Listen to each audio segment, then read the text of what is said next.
Harmonia. Spire floated above the blue-white swirl of a gas giant, a crown of glass and metal in slow-turning rings. On most days, its central hall felt like a festival market, banners from 100 worlds, drifting translators humming softly, voices layered in dozens of languages. On this day, the hall was silent enough to hear the air filters. The Zelkari projection towered above the diplomats. Archregent Thrak Venzel's angular face, pale scales shot through with dark veins, hung in the air like a judgment. Around the edges of the image, thin glyphs scrolled in Zelkari script, an official declaration. Rowan Karoma watched from the Terran section, hands clasped behind his back. He stood as he always did, balanced, precise, as if the gravity itself answered to his posture. Inside, he was calculating. The Archregent's eyes moved past the assembled embassies with undisguised disdain. "By will of the Dominion," Thrake's voice boomed through the translation band, "this assembly is informed that the United Terran Commonwealth has been classified a hostile power. You interfere with lawful tribute. You corrupt our vassals with destabilizing ideas. You undermine order with your chaotic trade practices." Rowan felt, behind him, a twitch from one of his own junior diplomats. Chaotic, they were thinking. We just asked people to read their contracts. The thought amused him, faintly. He let no sign show on his face. You were offered terms, Thrak continued. You refused. Therefore, the Dominion will apply corrective force. Your fleets will be dismantled. Your world will be quarantined until proper tribute structures can be installed. Somewhere in the Aurelie block, a low murmur began. The Aurelie disliked unilateral declarations that smelled like annexations. Saren Palun's gaze tracked the Zelkari glyphs, already marking treaty references, clauses, loopholes. Saren had read the same documents Rowan had. Rowan's mind moved ahead. A formal war declaration. Under the Treaty of Harmonia, certain mechanisms would trigger, certain doors would quietly unlock. War Minister Kais Drool stepped into the Archregent's projection halo, his armor gleaming, his eyes bright with a fanatic strain of self-certainty. Your orbital line at Selene will fall, he promised. Your station here will be cleansed of your influence. Your allies will understand that those who mock the Dominion's authority share your fate. On the far side of the hall, mediator Jek Varos of the Sural confluence watched with the same distant calm he applied to everything. The Tsuril had survived by adapting to currents between great powers. Jek already saw the eddies this speech would set off. The projection ended. Zelkari guards at the edge of the floor snapped their weapons to an oblique angle that was almost but not quite respectful. Then they turned as one and strode out. The hall filled with sound again, whispers, hurried calls to homeworlds, huddled clusters of advisors. Rowan glanced at the chronoband on his wrist. 09:13 a.m., station time. If he moved quickly, he could have a strategy session with Earth before the Zelkari fleet fully reoriented. Every minute would matter. He turned to the Terran delegation. We're leaving, he said, quiet and firm. Maya Dlamini lingered at the edge of the group, recorder drone hovering above her shoulder. She caught Rowan's profile as he walked away, composed, but the set of his shoulders held the weight of incoming history.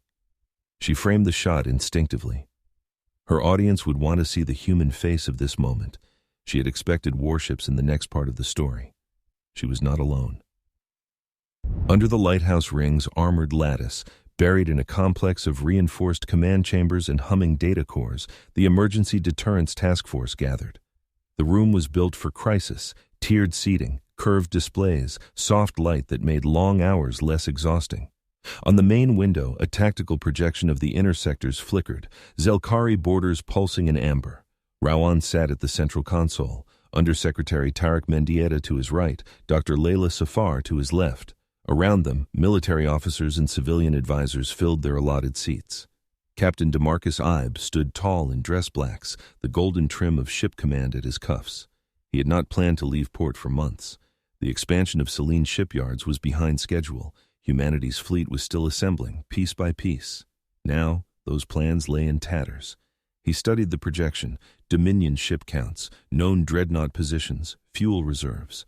Against them, the thin line of Terran icons.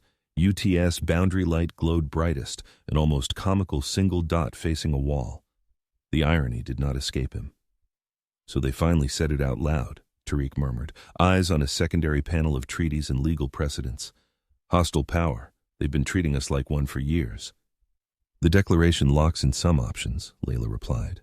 Her voice carried a razor's edge of contained tension. They're a signatory to Harmonia. They just triggered binding provisions on escalation and dispute resolution. A junior analyst flicked pages of virtual text nervously. With respect, Dr. Safar, nothing in Harmonia will stop them sending fleets. No, Layla said, but it tells us how we're allowed to respond without losing every ally we've made. Rowan looked at DeMarcus. Fleet status. DeMarcus's answer was factual, without apology. Sir, our heavy line is theoretical. Half the new cruisers at Selene haven't left scaffold. Boundary Light is combat ready. The older frigates can fight, but against a Dominion battle group. He let the sentence die. Everyone in the room could imagine the outcome. They will expect us to stack everything we have at Selene, Tariq said. Makes sense from their perspective. Big, obvious target. Prove a point. That's where we will not be, Rowan replied. A few heads turned toward him, startled. He tapped his console, shifting the display. The tactical overlay shrank, replaced by a block of treaty text. Clauses scrolled, highlighted segments flashing in blue. Layla's lips twitched. She had been waiting for this part. Rowan addressed the room. Dr. Safar has been leading a quiet analysis. We suspected the Dominion would formalize their hostility eventually. We've been studying what they actually signed at Harmonia. The text froze on a dense paragraph. Most in the room would have skimmed past such sections on any normal day. There, Layla said, pointing. Subsection 12.3.9, cross-referenced with Annex C of the Protocol of Three Suns. It's an obscure provision on systemic fraud in tributary structures. The analysts leaned in. DeMarcus narrowed his eyes, tracking the legalese. In essence, Layla continued, if one signatory has reason to believe another is maintaining an exploitative tributary network in violation of declared terms, they can file for an interstellar audit. It's a theoretical mechanism for smaller powers to challenge monopolies without direct war. Jaws tightened around the room. The word theoretical felt flimsy against the amber bulk of Zelkari forces. The Dominion signed that, Tariq added. They never thought anyone would use it against them. They thought they'd be the ones invoking it to bully their neighbors. An audit, a general scoffed. You plan to wave spreadsheets at a dreadnought? Layla did not flinch. Their war machine is paid for somehow. The ledgers that justify those payments are binding under Harmonia. Harmonia is why they bothered to make this declaration instead of just attacking. They care about appearing legitimate. Their entire image as guardians of order rests on that story. They live and die by paperwork, Tariq said. We can make that paperwork cut. Rowan folded his hands. We have fleets in embryo, not in space. Our best chance of avoiding orbital glassing in the next months is to make the cost of this war intolerable in the one arena where we can strike first, the legal and economic structures they depend on. The general who had scoffed understood on some level what was coming and disliked it. You cannot audit an empire into surrender before they fire a shot, he said. We do not have to, Rowan answered. We just have to choke their ability to maintain the posture they've chosen. If fuel doesn't move, if yards don't get paid, if vassal worlds have legal grounds to withhold tribute. He let the room fill in the rest. We will still need deterrence, DeMarcus interjected. They may ignore your clauses and come for us anyway. Rowan nodded. Boundary Light will sail. Selene's oldest hulls will form a screen, but our main offensive instrument. He changed the projection again. A personnel file appeared. A woman with clear, focused eyes, hair pulled back, a simple suit instead of a uniform. The header read, Interstellar Revenue Commission, Senior Auditor Minji Kato. Is her. Somewhere in the room, someone laughed, short and incredulous. It died quickly when Rowan did not join. She's the best we have, Layla said. Minji can read an O'Reilly Commodities Annex like a menu. She's found budget errors in our own infrastructure plans that paid for half of Selene. She knows the Zelkari code structure, Tariq added, and more importantly, she respects it. She understands why they built it the way they did. That's how you break things cleanly instead of making a mess that hits everyone. Rowan looked at the officers. We will answer a war declaration with an audit. We will send soldiers because we are not naive, but the spear point of our response will be a team of accountants. Silence. Then, slowly, DeMarcus's mouth quirked. It will be my honor, he said, to escort this spear point. Rawan's gaze hardened. Captain, understand something. If they realize what we are doing before it's too late for them to back down, they may decide to simply kill the auditors and take the diplomatic penalties. Your ship is their only reason to think twice. DeMarcus straightened. The weight of the paradox pleased some deep part of his sense of strategy. The idea of placing a warship in the service of a ledger strike made a strange kind of sense. Understood, Director. Sanjay Berhanu, seated just behind, listened with burning attention. He had enlisted for the usual reasons: to protect Earth, to see the stars, to measure himself. He had expected boarding actions against pirates, maybe, or patrols along disputed lanes. Guarding civilians wielding tax codes into the heart of an enemy empire had not featured in his imagination. While the officers in the room considered orbital lines and ship tonnage, Sanjay thought about hallways, hatches, breaching drills. If these auditors were going into Zelkari space, someone would have to keep knives away from their unarmored ribs. When Minji Kato arrived at Harmonia Spire, the station barely noticed. She came on a standard Terran shuttle, blending into a crowd of traders and workers passing through docking inspection. The guards checked her documents, watched a string of approvals light up green on their consoles, and waved her through. Minji stepped into the station's main concourse and paused, just for a moment, to observe. Not the views, though the curvature of the gas giant through the transparent panels drew her eye, but the flows. She cataloged cargo trolleys, noticed which vendors had lines and which did not, watched the quick glances of Areli bankers as they crossed paths with Zelkari officials. She filed away expressions, posture shifts, the wary deference some minor species offered as Zelkari armor passed. Patterns, always patterns. She carried a worn briefcase, not because she needed paper, most of her tools were digital, but because the physical weight of it anchored her in crowds. It reminded her of earlier years, of nights spent in windowless offices untangling petty frauds and misunderstanding riddled tariffs. Work where people's lives had improved because she had insisted on the numbers making sense. She walked into the Terran sector and straight into a storm of attention. "Senior Auditor Kato," Rawan greeted her. "Thank you for coming on such short notice." "Short notice is a structural feature of my work," she replied. Her voice was calm, carrying a dry humor that rarely surfaced at first meetings. Inside, she assessed him: posture, inflection, the tightness at the corners of his eyes. He was carrying responsibility and planning 3 moves ahead. Tariq Mendieta offered a quick nod.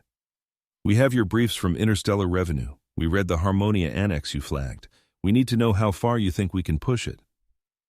Minji set her briefcase on the table in the conference room they had prepared for her. "How much political cover do I have?" Rawan answered without hesitation. "Within treaty bounds, you have complete support. If you believe a vector is viable, we will own it." She appreciated the clarity. "Then we can push very far." They moved through clauses, cross-citations, protocols. Minji pulled up a holographic projection of the consolidated tributary ledger's schema as understood by Terran analysts: nodes for vassal worlds, linkages representing required tribute flows, weighting factors for military expenditures. "This is skeletal," she said, "useful for visualizing, but the real structure is in the detail. The Dominion insists on itemized justification for every extraction.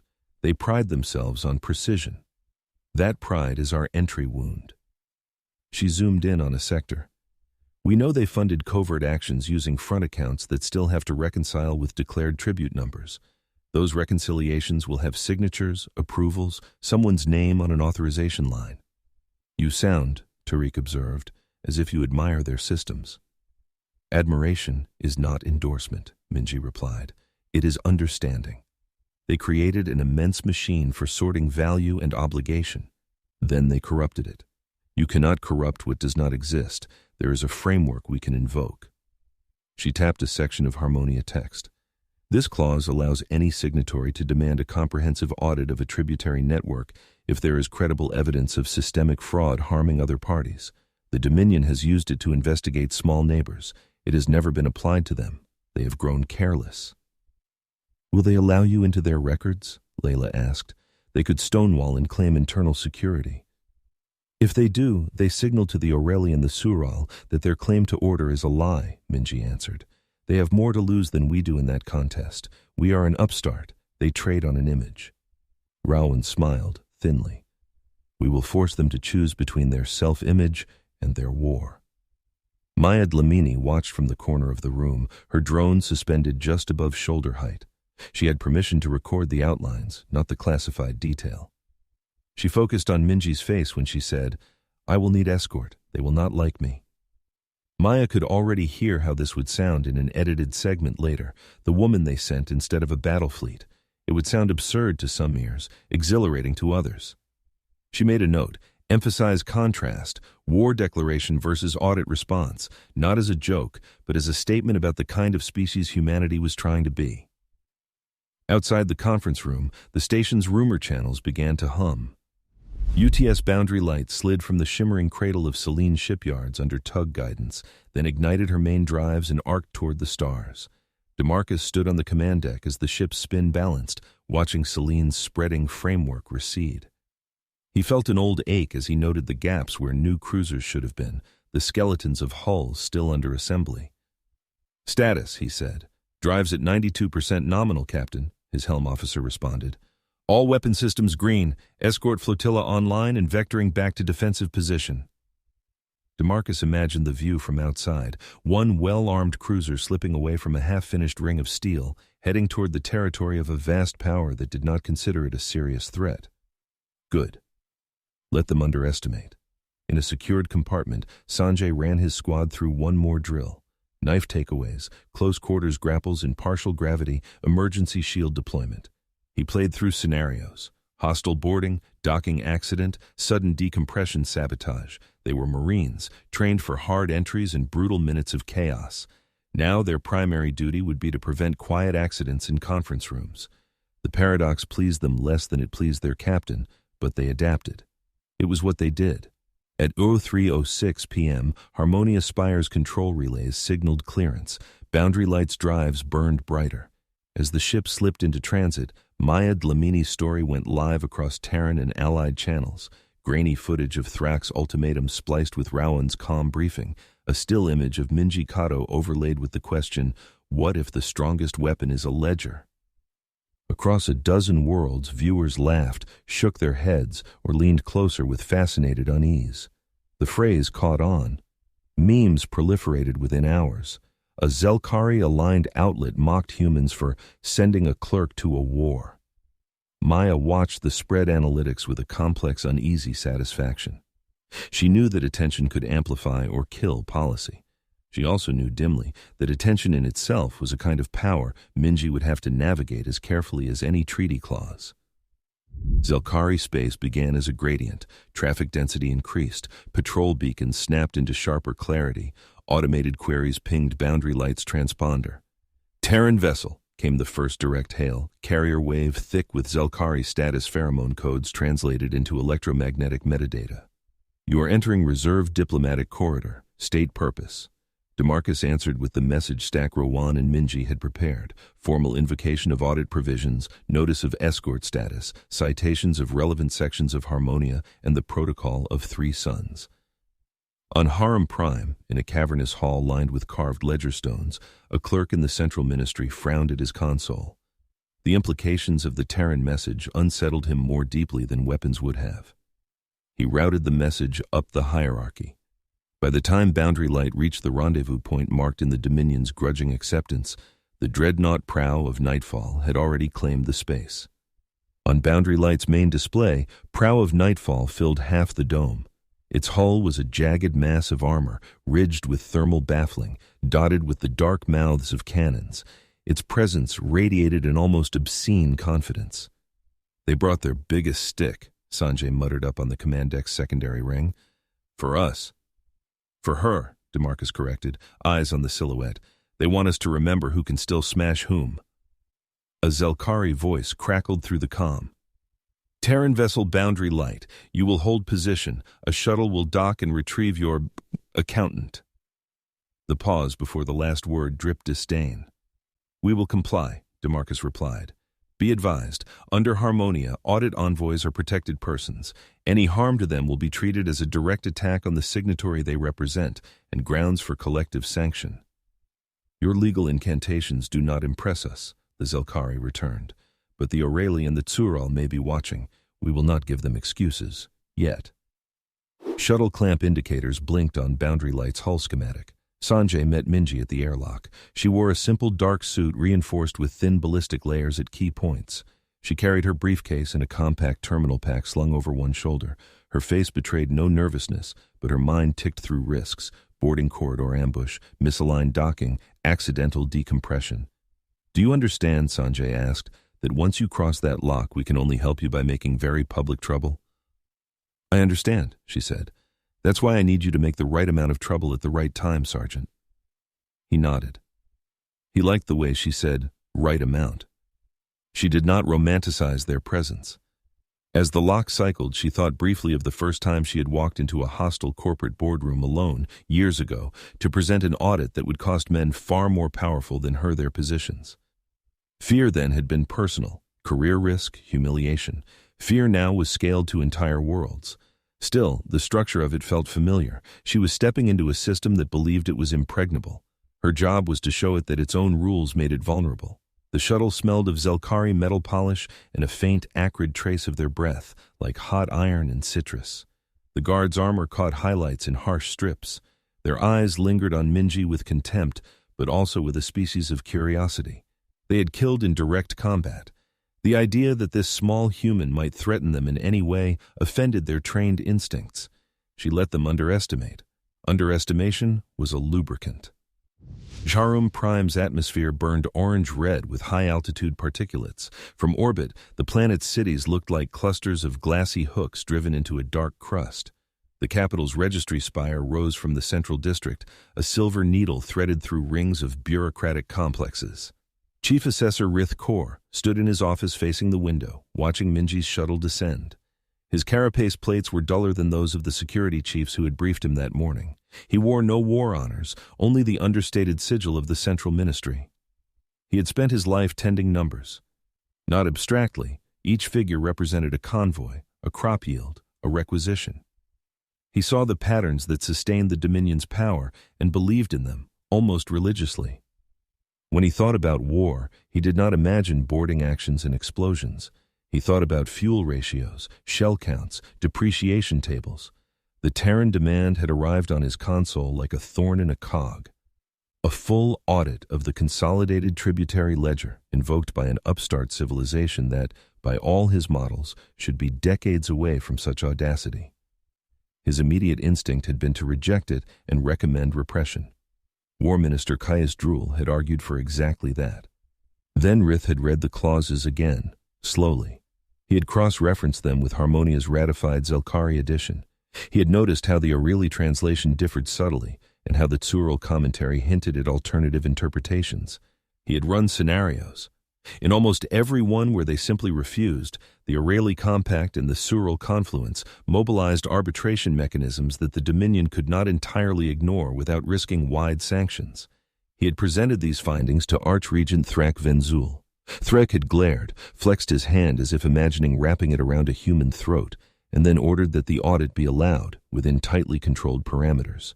Rith had been tasked with containing it. Now the Terran walked into his office, flanked by Zelkari guards. Minji observed the room, the wall of hovering data slates, the carved stone obelisk bearing ancient tribute formulas, the neat stacks of physical tablets on Rith's desk.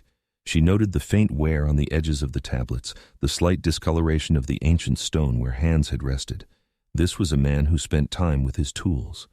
Senior Auditor Minji Kato, she said. Interstellar Revenue Commission, delegated authority from the United Terran Commonwealth and recognized parties to Harmonia. Chief Assessor Rith Kaur, he replied. Central Ministry of the Dominion, you have requested to examine our heart. There was more in those last words than he intended to show. To him, the ledgers were the Dominion's heart. We have invoked a treaty provision you signed, Minji answered. Your declaration of hostilities has far-reaching economic effects. We are entitled to ensure that your tributary structures which affect many signatories, meet the standards you agreed to. Standards decided by Aurelie bankers, Rith murmured. Standards you endorsed, she countered, when it benefited you. He studied her for a moment. Then something in him, the part that had feared chaos all his life, recognized in her a different kind of order. It made him instinctively wary, but also, against his will, a little respectful. We will provide access, he said, within bounds set by security. You will not see defense procurement ledgers above certain classifications. You cannot both assert that your war machine is funded legitimately under Harmonia and hide the ledgers that prove it, Minji replied. If you do, other signatories will assume the worst. He did not like being reminded of his constraints. We will at least determine what you know, Rith said. Come, your team has been given a workspace. The audit room overlooked the registry spire's inner shaft. Transparent walls revealed a dizzying view downward, tier after tier of offices, archival stores, transmission hubs. Cables carrying data and power fell like glassy vines down the central well.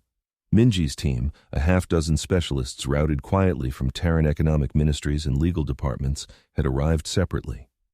Zelkari technicians had grudgingly installed the human interface nodes they required, under the supervision of security officials. Noor Elbaz's avatar blinked to life as soon as Minji linked her terminal pack to the secure line running through Aurelie relays. His face appeared in a floating window, projected only within Minji's private view, an exception allowed by the Dominion to facilitate data consultation, but monitored. You're online, Noor said. We're bouncing through Aurelian Sural relays. Expect a slight delay, but the encryption layers are holding. Minji scanned the room. Her teammates were already requesting initial data pulls, summary ledgers, sector breakdowns. Begin with cross-checks, she murmured, both to the team and to Noor. Identify inconsistencies in aggregate tribute values versus documented disbursements. Already on it, Noor replied. Dr. Safar has sent an updated model for hidden war expenditures. If they shifted funds from declared infrastructure projects, we should see signature dips in building material imports and local maintenance contracts. As the first data flows from the Dominion systems poured into Terran analyzers, the audit began to do exactly what the Zelkari feared, make their power legible to outsiders. Minji sat, adjusted her terminal, and lost herself, that was how it felt, to the numbers. She pulled up a tribute line from a border vassal, a poor mining world that had pledged or shipments in exchange for protection. On paper, the required shipments were modest. In practice, the actual recorded shipments over a decade exceeded the agreed volume by 32%. She followed the surplus. It bypassed the main infrastructure accounts and went directly into a stabilization fund controlled by a sub-department of Kais Drool's office. Flag, she said softly. Item 114982B, surplus tribute diversion. Her team marked it. Noor tagged it in the shared schema. Rith Kaur watched from the doorway. At first he had intended to monitor only perfunctorily, but curiosity and anxiety kept him nearby. How did you find that? He asked after an hour. Minji did not look up. Your schema is clean. That makes anomalies stand out. Humans are poorly adapted biologically to low light and extreme temperatures, but we are very good at seeing patterns in data. He bristled at the implied compliment of his own system. Our patterns are our business. You invited the Aurelian Sural into your business when you signed Harmonia, she replied. We are the new element. They will watch your reaction to us very closely. Elsewhere, far from Haram Prime, Rawan's diplomatic staff began whispering into Aurelian Sural channels, preparing them for what Minji would find. Saren Palun received the first hint of Zelkari surplus diversions with a raised brow ridge and an almost predatory gleam in his eyes. The Aurelie Compact Trade Bank had suspected the Dominion of creative accounting for years. Suspicion, however, did not justify certain moves. Evidence could. Jek Varos read the same packet in a quiet meditation alcove on Harmonia Spire. He saw, as he always did, not just the moral dimension but the flow of power. Weakening one pole of a system could help stabilize the whole, if managed carefully. He sent a brief message to Minji through official channels, an offer to serve as neutral verification should she require external validation of her findings. She noted it in her queue without pausing her current cross-check. She would need him at the right time. Not yet. Zelkari Military Command did not sit idle while humans combed their books. On a black stone balcony beneath a looming relief of the Dominion's founding battles, Kai's drool paced. He detested Minji Kato with a fierceness that surprised even him. He had never met her. He saw only the consequences of her presence. He had built his career on campaigns, neat arcs of conquest on maps, impressive casualty ratios. He had convinced Archregent Thrake that decisive strikes against disobedient tributaries were necessary to maintain the fear that kept tribute flowing. Now, as reports filtered up from Rith Kor's offices, he saw fear flowering in the wrong direction. Noble houses whispered about frozen accounts should Aurelie banks choose to act. Vassal governors began sending cautious queries, asking what the audit might mean for their obligations. He stormed into Thrak's war chamber. "Sire," he said, "we must end this charade. They insult us. They dredge through our private mechanisms and flaunt our adherence to treaties that were meant as tools, not shackles." Thrake sat on a raised chair carved with the Dominion's sigils, fingers steepled. He had always prided himself on balancing brute force with the appearance of lawful order. His mind flickered between images: Minji's team in the registry tower, boundary light poised in space, Aurelie financiers watching from their crystalline spires. "And how do you propose we end it?" Thrak asked. "Kill her? Expel them?" Kaisa's instinct shouted yes. "We have cause," he said aloud instead. "They are exploiting obscure clauses in bad faith." "Aurelie and Sural observers may disagree," Thrak said. "They enjoy seeing us challenged." He gazed at a projection of Harmonia's signature page, each sigil etched in luminous lines. He remembered the day the Dominion had signed, centuries ago. It had been a concession, yes, but also a triumph, formal recognition as a pillar of order. "If we cast that order aside now," he continued, "we tell the galaxy that we are merely another conquering horde. Our vassals tolerate hard terms because they believe in the stability we offer. Without that—" He did not finish. Even Kais could imagine the uprisings. "We can limit them," Kais insisted. "Starve them of data, feed them hand-picked ledgers." Thrake nodded slowly. "Do that. And if their findings grow too dangerous, if Aurelie and Sural response becomes intolerable, then we consider surgical measures." Kais left, satisfaction coloring his reptilian stride. He would sabotage quietly. He had spent years circumventing restrictions. This would be one more evasion. Rith Kor sensed the coming interference before it began. When entire data blocks began disappearing from his archives under emergency security protocol, he felt something close to panic. The Dominion without its ledgers was not the Dominion he had devoted his life to. He stood in the audit room doorway and said hoarsely, "They have begun to erase portions of the tributary ledger." Minji looked up then, sharply. "Which sectors?" He named them. Her mind assembled a picture: strategic border regions, key industrial nodes. Noor's feed chimed. "We saw the disappearance," he said. "Their deletion routines are sloppy. We had mirrors running as soon as the first anomalies appeared. We didn't get everything, but we have enough to reconstruct." "What you have," Rith said, "are illegal copies of privileged records." "What we have," Minji replied, "is proof that your war faction is willing to destroy the very systems that make your Dominion credible. And because they chose their deletions poorly, we also have a clean view of which areas they most wanted to hide." She stood, the fatigue of days hunched over terminals, forgotten. "They think in terms of secrets and removal. We think in terms of redundancy and cross-reference. They have mistaken the nature of the battlefield." She walked to the window, looking down the registry shaft. The glowing stacks pulsed with activity, unaware of the quiet disaster. Some part of her, the part that loved coherent systems, mourned the damage. "They will blame us," Rith said. "Say you breached our systems." "They may try," Minji answered. "But deletion footprints are distinct. Aurelie forensic tools can identify their origin." Rith realized with a cold clarity that his Dominion's leadership was sacrificing integrity for short-term advantage. It cut him more deeply than he would admit. He made a choice. "I will provide you with internal memos," he said quietly. "Proof that the orders came from Kais Drool's office. I do not do this for you. I do it because if they succeed in corrupting this heart, there will be nothing left worth preserving." Minji regarded him. His scales were less lustrous than those of the war ministers, his posture less imposing.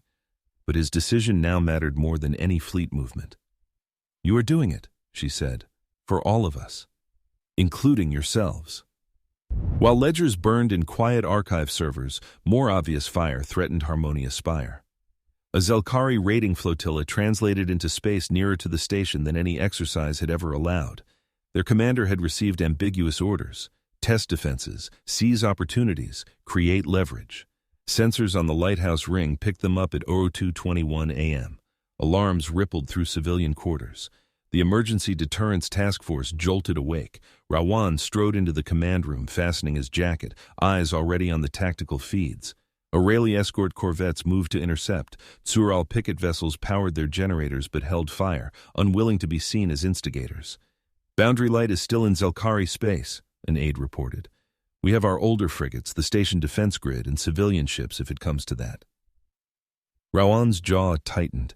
He had gambled that the Dominion would not risk alienating so many powers at once. He had not accounted for ambitious subordinates acting on half-perceived wishes. "Get me DeMarcus," he ordered. Light years away, Boundary Light's comm pinged. DeMarcus appeared on the station's main console as a grainy hologram, compressed by relay load.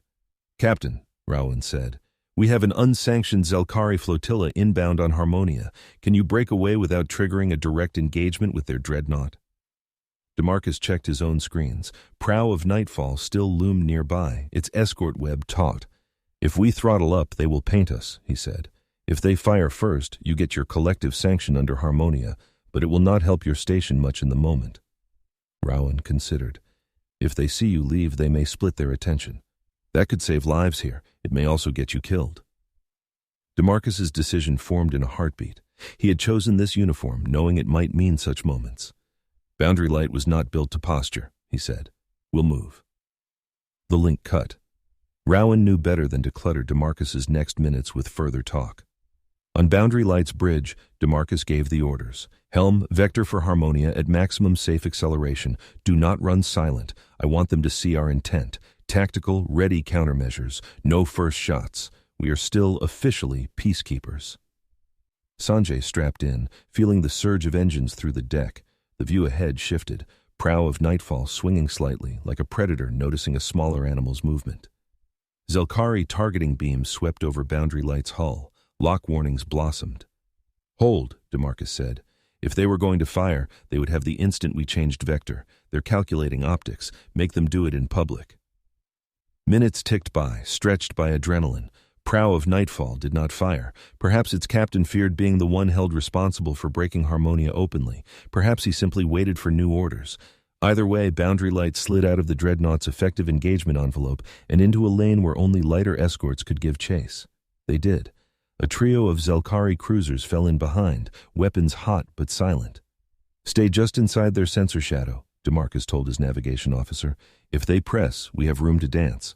Our priority is reaching Harmonia alive and obviously willing to defend." At Harmonia Spire, Zelkari raiders hailed the station, demanding boarding rights in the name of security assessment. Their trajectory made their real intent obvious. They angled toward civilian dense sections. Station defense commanders responded with firmness. "Any unauthorized docking will be considered hostile. You have no authority here under Harmonia." The raiders fired a warning volley, shots grazing the outer ring. Panels blew out in bursts of light. Pressure alarms wailed. The first breach came in one of the auxiliary spokes, Sector F3. Sanjay's squad's assignment had seemed almost ceremonial days before, embed with station security in case of Zelkari intimidation. Now they were first responders. He sprinted down a corridor that vibrated with distant impacts, barking orders into his headset. "Seal bulkheads behind us. Reroute evac around F3. We need those passages clear for engagement." A station tech at a console stammered something about not having the right clearances. Sanjay slammed his authorization chip into the panel. "You do now."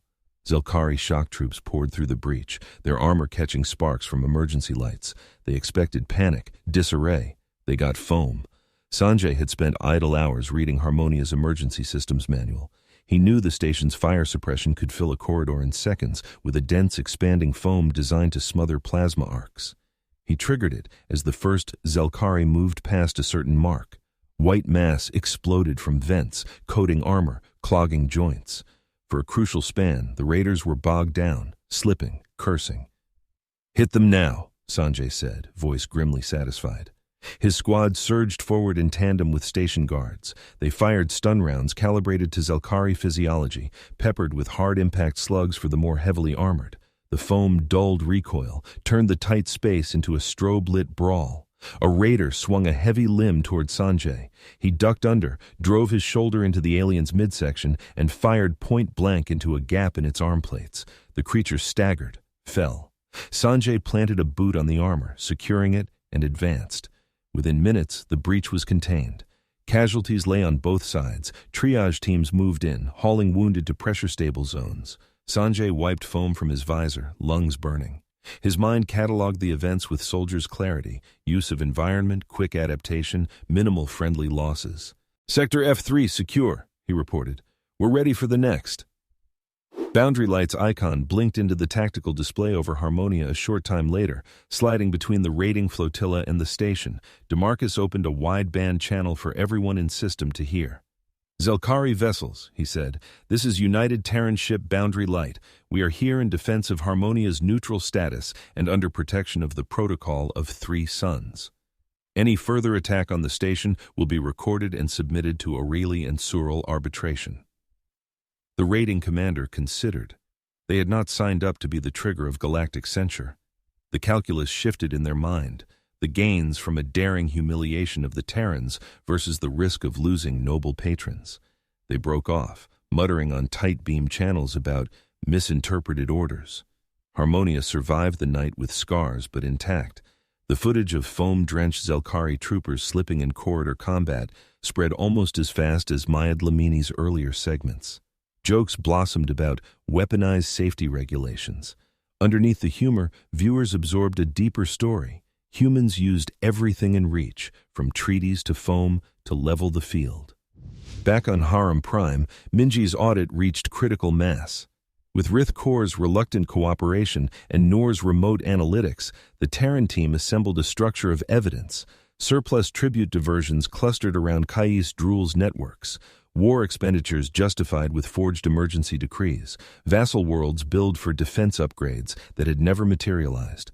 Noor worked through a long station night, cross-linking tribute records with Aurelie shipping logs and data from the Bazaar of Three Suns. Patterns crystallized: shells of phantom logistics firms, recycled shipides. Layla Safar sat in a quieter office on the lighthouse ring, reviewing Minji's preliminary report. Her scientist's mind appreciated its elegance. These were not random thefts. They were systemic, aimed at feeding a war machine while hiding its true costs from everyone, including, eventually, the Dominion's own central accounts. "When you expose this," she told Tariq over a lukewarm cup of synth coffee, "you don't just embarrass them, you split their elites. Some will realize they've been robbed too." "Let's hope enough of them care about that more than about crushing us," Tariq replied. Saren Paloon received the report's distilled version in an Aurelie secure nexus. The figures made his crest ripple. For years, his institution had suspected. Now they had numbers and internal memos, courtesy of Rith Corps. He convened a confidential session at 0800 p.m. Aurelie time. The Aurelie Compact Trade Bank debated action. There were risks in moving against so large a client, but there were also risks in appearing to tolerate flagrant treaty violations. By dawn on Harum Prime, bank algorithms had flagged Zelkari accounts for enhanced scrutiny. When Minji entered the audit room that morning, Rith handed her a fresh data slate. "They have frozen several of our foreign exchange channels," he said. His voice was flat with shock. "Our ships in Aurelie and Surel ports cannot access their operational funds." Minji scanned the message. Aurelie phrasing was delicate, heavy with legal cushioning, but the core was blunt. "Pending verification of presented allegations of systemic misconduct, access to credit lines is restricted." "This will delay maintenance cycles," Rith continued, thinking aloud. "Crew payments, resupply contracts." "War is expensive," Minji said. "You have made it very public that you intend war. Now your partners want to be sure you can pay without cheating everyone else." He understood, even as he hated it, that she was not the direct cause. She had simply pulled back a curtain. The room on the other side contained a mess they had made themselves. Word of the freezes rippled inward. Fleet quartermasters sent frantic reports to Kais Drool. Dockyard masters refused to let new dreadnoughts leave mooring without fresh guarantees.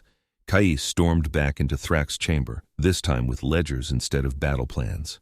"This is your doing," he snarled, thrusting a slate forward. "You let them into our records, and now our enemies use our own rules against us."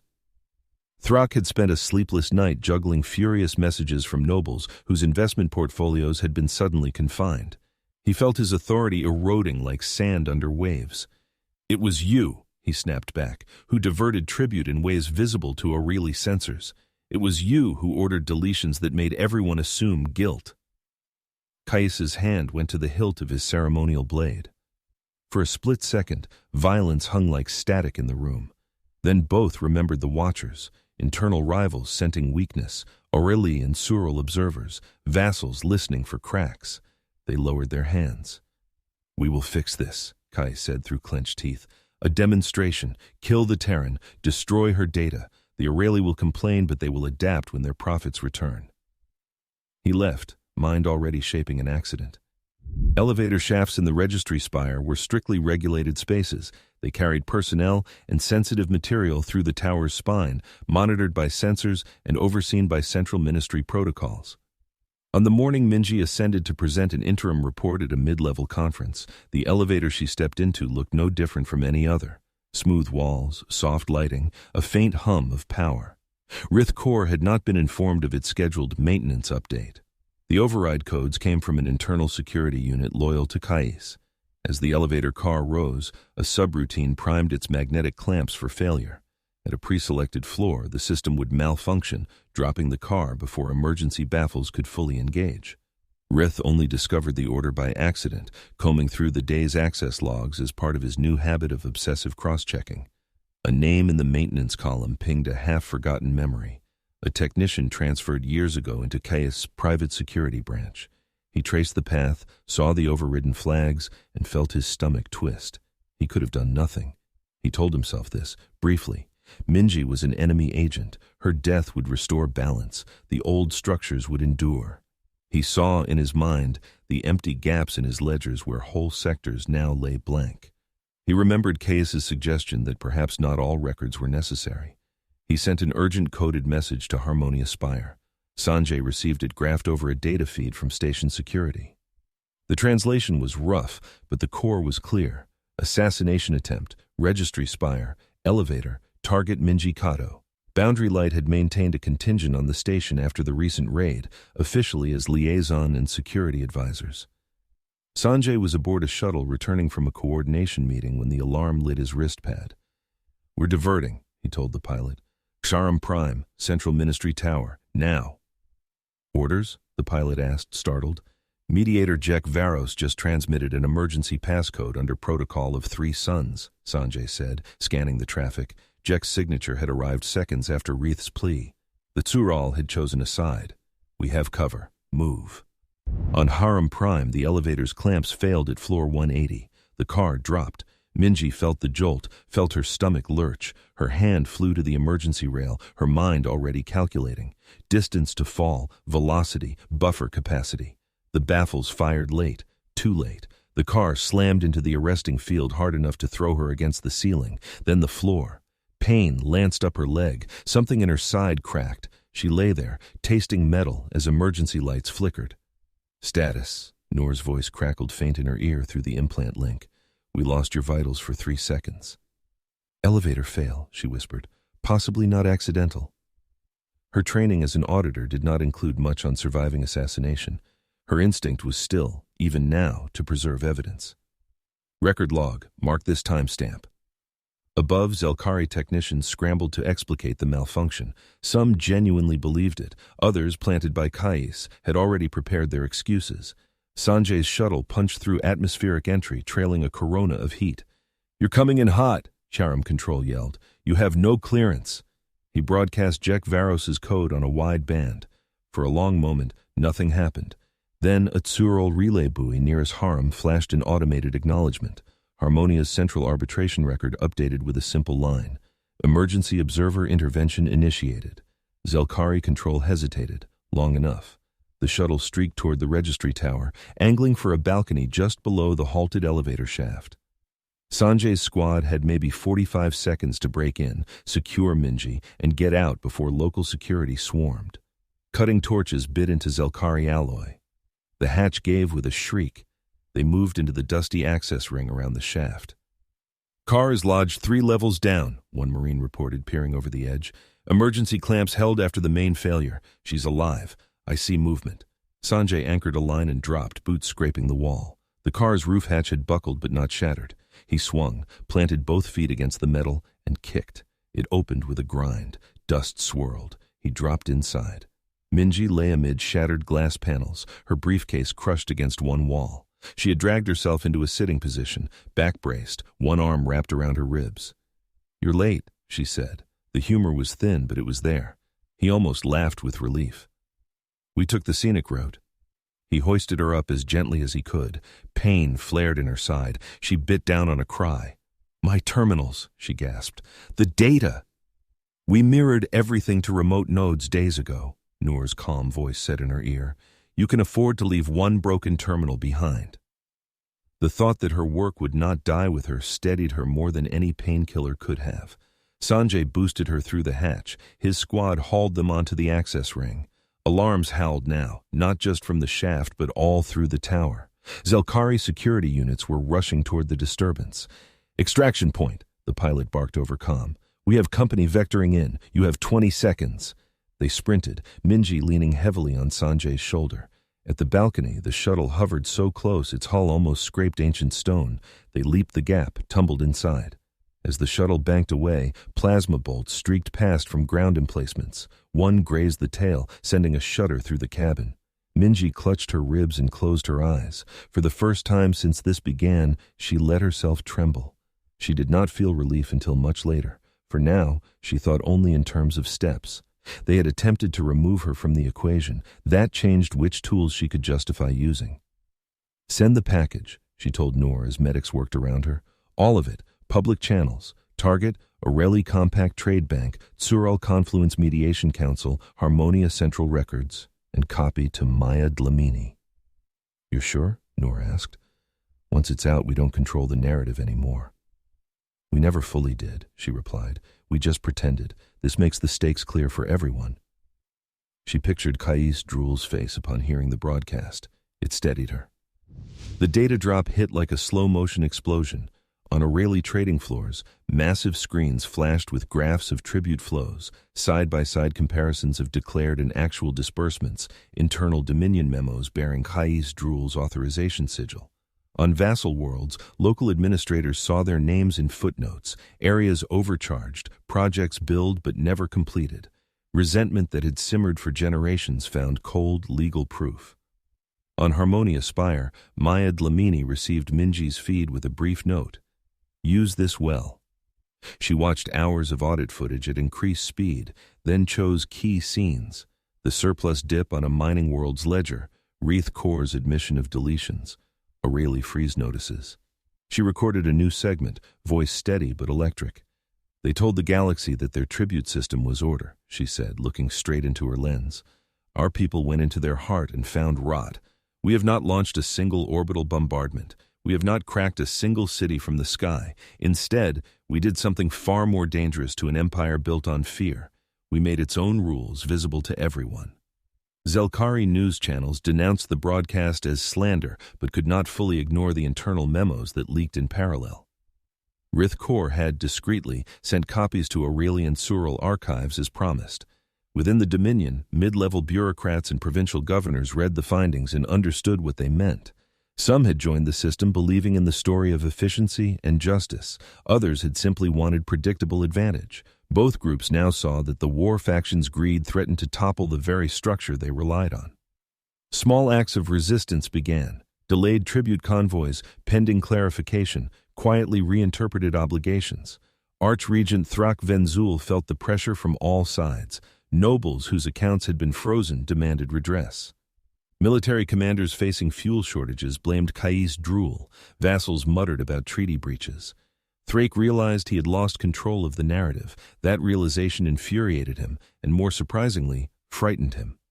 He summoned Minji Kato, Wreath Corps, Kais Drool, and the external observers to the central registry tower. The central chamber at the heart of the tower was designed to awe. Its ceiling vanished into haze, supported by columns carved with ancient war scenes and, more importantly, early tribute agreements. At its center rose a cluster of glowing obelisks, each containing slices of the consolidated tributary ledger. Thrax sat on a raised dais, Jek Varro stood at one side, Saren Paloon at the other, embodiments of patient mediation and sharp economic interest. Zelkari guards lined the walls, weapons at half-rest. Minji walked in with measured steps, Sanjay just behind her, more symbol than protection. His weapons had been left at the entrance, but his presence announced that she was not alone. Pain still flared in her ribcage at each breath, yet she held herself upright. Rith Kor waited near the obelisks, claws flexing with repressed tension. Kais Drool stood off to one side, eyes burning with a mix of anger and calculation. Thrax's voice filled the chamber. "You have made a spectacle of my Dominion's internal mechanisms," he said. "You have incited unrest. You have brought Aurelian Sural interference into matters that should remain sovereign. Explain yourself, human." Minji glanced at Jek and Saren. Both inclined their heads fractionally. This was her stage. "You declared hostilities against my people," she said. Her voice carried clearly. "Under treaties you signed, that declaration created obligations, not just for us, but for you. You chose to root your power in documented legitimacy. You wrote the story that the Dominion is order itself. I have simply checked whether your numbers match your story." She gestured to the obelisks.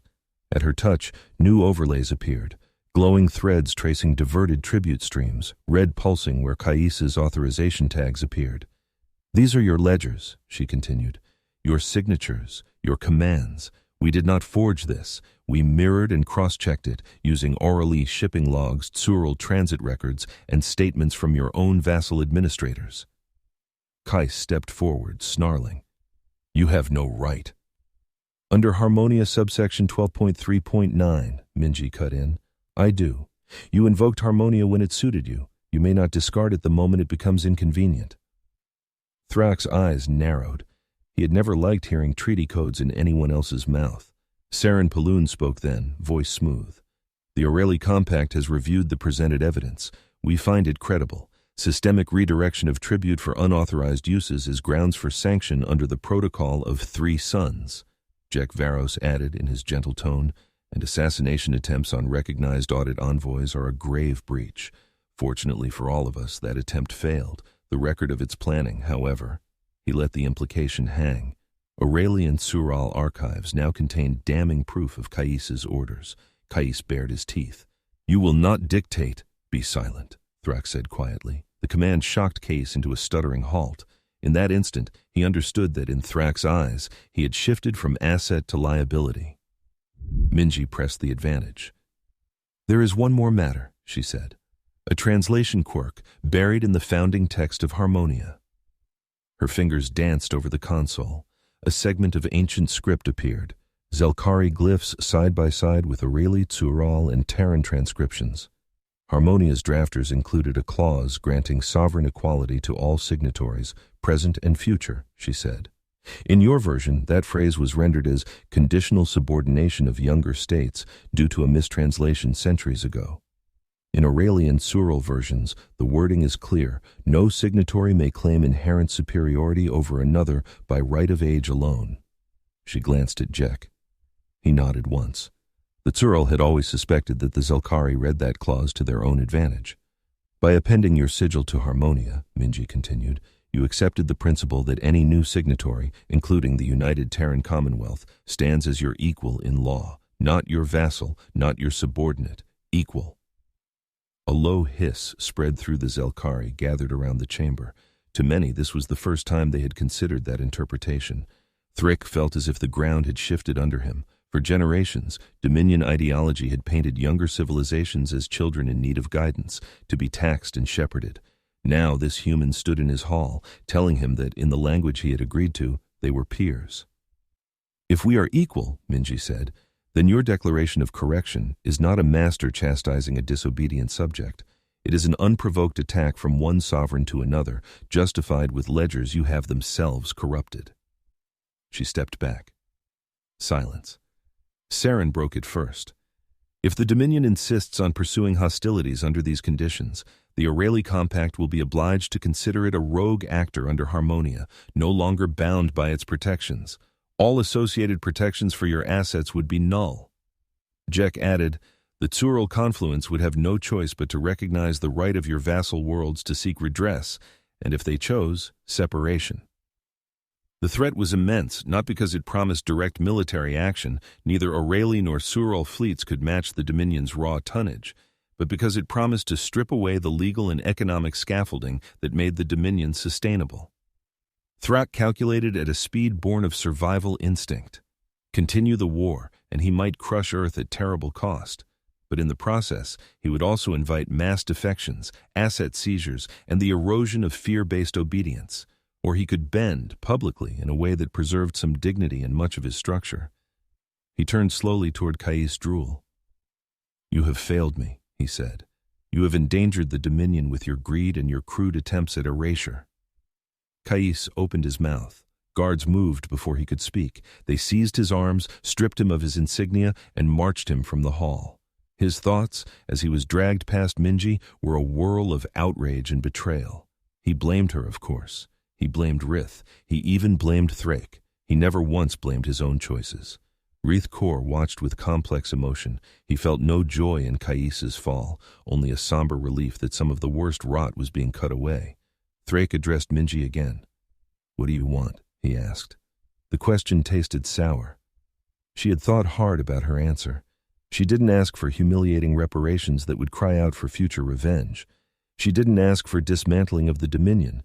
That would create a vacuum others would rush to fill with chaos. We want an end to your war declaration, she said. A formal recognition of Terran sovereignty under Harmonia, structured compensation for the damages already suffered by our allies due to your economic manipulations, and a joint oversight mechanism to reform your tributary network so that it adheres to what you claimed it already was. Thrake glared. Supervision? Of our internal affairs? By outsiders? By a panel including your own reformers, she said, glancing at Rith. Working with representatives from Interstellar Revenue, Aurelie auditors, and Tsural mediators. Your system is vast. Reform will be slow. But if you embrace it, you can present it as a return to founding principles, not as submission. He recognized the political gift she was offering. It did not erase his hatred, but it did offer a way to survive. You will suspend the most destabilizing parts of your audit, he demanded. No more public spectacle. We will report transparently to signatories, she countered, but we can agree to contain some detail to formal channels if you honor the reform schedule. They haggled over terms. Each concession from Thrake felt like swallowing shards. Each from Minji felt like giving up weapons she might one day need. In the end, they signed an agreement beneath the glow of the obelisks. Jek and Saren affixed their own marks as witnesses. The Dominion's war declaration was rescinded. Hostilities ceased. Aurelie and Tsural sanctions pathways froze in their current, limited state instead of deepening. In orbit, Boundary Light received the signed ceasefire message. DeMarcus exhaled a breath he had not realized he'd been holding. Stand down weapons, he ordered. Broadcast our power down sequence. Make sure every sensor and system sees it. On Harmonia Spire, the station's alarms finally fell silent.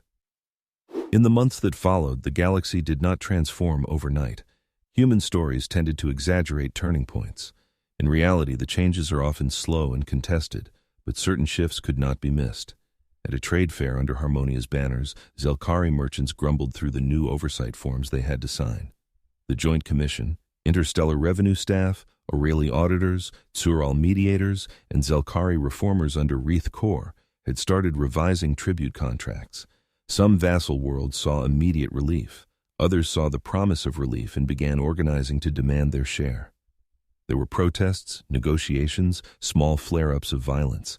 The Dominion's grip did not vanish. It changed texture. Minji walked through the corridors of Harmonia a little more carefully now, aware that some Zelkari would see her as the face of their humiliation. Yet she also noticed the nods from Aurelie analysts, the respectful curiosity from younger diplomats of minor powers.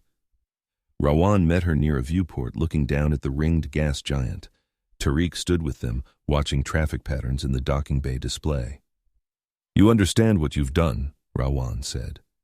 It was not quite a question. I have pushed a large, brittle structure in a slightly different direction, she said. It might crack, it might bend. We will have to watch it for a long time. And in the meantime, Tariq added, vassal worlds are asking for our help reading their own contracts. Aurelie banks are consulting us quietly. Even some Zelkari houses are sending feelers, wondering how to hide from their own legacy assets. Minji allowed herself the smallest smile. Humans, as it turns out, can sell expertise in pain disguised as fairness. Maya Dlamini recorded a closing segment that cycle. She stood in a quiet alcove through which the stars turned slowly. They expected us to answer their war speech with battleships, she said. Instead, we showed them what happens when you make a people like ours learn your rules better than you do. We are not the strongest species in the galaxy, not in muscle, nor in firepower. But we are relentless. We will read every footnote. We will test every clause. And if you build your empire on contracts, we will make those contracts hold you. Her audience numbers spiked again. There were debates, arguments, celebrations. In a corner of Harmonia's administrative wing, Sanjay Burhanu ran another drill with station security, this time using foam and bulkhead simulations as examples of best practice. His squad had become minor legends among defense planners, who saw that humans did not always meet force directly. They redirected it. On Haram Prime, Rith Kaur sat in his office, surrounded by both old stone and new terminals. He approved reforms he never would have imagined months before. Sometimes, late at night, he thought of Minji's cool gaze as she had stood before the obelisks. He did not like her, but he respected the way she had insisted that numbers meant something beyond power. Prow of Nightfall remained in dock longer than its designers had ever intended, starved not of metal, but of authorized fuel and political will. The Dominion endured. So did humanity. In countless side conversations on Harmonia Spire, representatives of smaller powers began to murmur a new kind of question.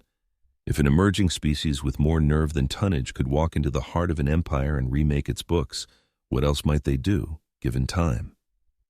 There were future conflicts waiting, of course. There always were.